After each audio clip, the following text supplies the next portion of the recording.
pasal kes hari ni bebas. Perasaan Bella macam mana? I'm happy for him, Alhamdulillah.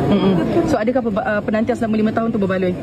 I think for him lah, sebab Bella tengok keluarga dia kan, yang penting ahli keluarga lah. So I think Bella sangat-sangat bersyukur and happy untuk Sadiq dan juga seluruh keluarga dia. Bila air mata tadi tu, air mata kegembiraan ke macam mana?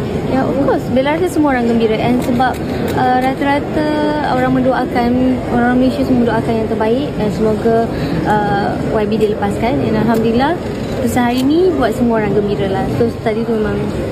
So malam tadi mungkin dia ada share perasaan dia, mungkin debaran dia untuk menanti putusan pada malam ni? Saya tak banyak kongsikan lah. Saya hormat apa saja yang dia dah kongsikan dengan saya. Cuma macam Bash kata tadi, Bella happy. Bila apa yang saya tadi katakan tadi, sempat sekejap kali jumpa awak, sekejap kali jumpa bagaimana? Macam baik cakap.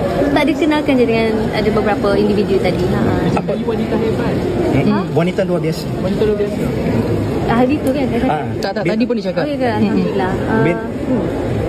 Bella apa kata pertama Bella selepas keputusan kata lepas bebas? Apa pertama Kataan pertama yang keluar pada mulut Bella atau hati Bella ke? Of course, syukur Alhamdulillah. Syukur Alhamdulillah. Bella ada ucap tahniah. Bella syukur tahniah dekat YB dan juga keluarga dia lah. Bila melihat Sadiq berjuang kan selama ni kan, so macam mana you tengok, ada tak dia share banyak benda berkaitan ni? Apa yang Bella dapat memang dia seorang yang sangat-sangat jujur, ikhlas dan berani.